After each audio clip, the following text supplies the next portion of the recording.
તો પંચમહાલમાં 5 ગ્રામ પંચાયતનું પરિણામ જાહેર થઈ ચૂક્યું છે। સરાડિયામાં દલપતસિંહ બારિયાની જીત થઈ છે। ખેડા ગામમાં ગજરાબેન પગી વિજેતા જાહેર થયા છે। સાજીવાવમાં જશવંતસિંહ ખાંટ બન્યા છે સરપંચ, જ્યારે ધમાઈ ગામમાં મનીષા બારિયા વિજેતા બન્યા છે। તેઓ પણ સરપંચ પદે ચૂંટાયા છે।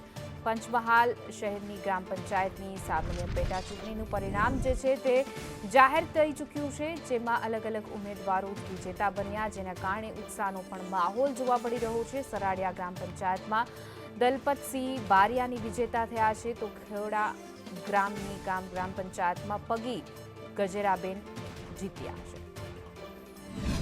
જે ગ્રામ પંચાયત સરાડિયામાં સરપંચ તરીકે ઉમેદવારી નોંધાઈ હતી તેની મતગણતરી શેરા ખાતે હતી। તેમાં મારો ભવ્ય વિજય મતદારો દ્વારા થયો છે અને જે તે પબ્લિકના કાર્યો હશે તો મને જે વિશ્વાસ મૂક્યો છે તે વિશ્વાસ હું પરિપૂર્ણ કરીશ। અને પહેલાં 1998થી 2017 સુધી સરપંચ તરીકે મેં ફરજ બજાવી હતી અને એ વિશ્વાસ મૂક્યો છે દરેક પબ્લિકનું કાર્ય મેં પૂર્ણ કરીશ। સાજીવા ગ્રામ પંચાયત સરપંચની ઉમેદવારી તરીકે મારા ગામના મતદાર ભાઈઓ તથા બહેનોએ મને મત આપી વિજય બનાવ્યો છે, તેમનો ખૂબ ખૂબ હું આભાર માનું છું। ગ્રામ પંચાયત ચૂંટણી 2025ની અંદર ખોડા ગ્રામ પંચાયતમાં હું પોતે પગી કાળુભાઈ નાનાભાઈ અને સરપંચની ઉમેદવારી મારા ધર્મપત્ની પગી ગજરાબેન કાળુભાઈ 664 મતની જંગી બહુમતી લીડથી આજરોજ અહીંયા વિજેતા થયા છે।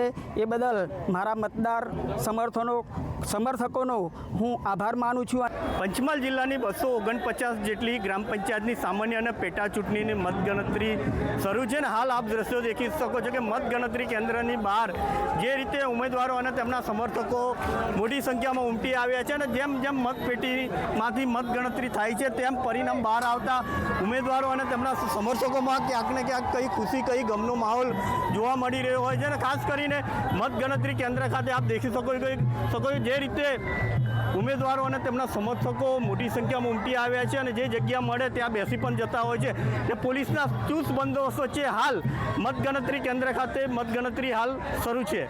કેમેરામેન પ્રિતેશ દરજી સાથે તુષાર દરજી, સંદેશ ન્યૂઝ, પંચમહાલ।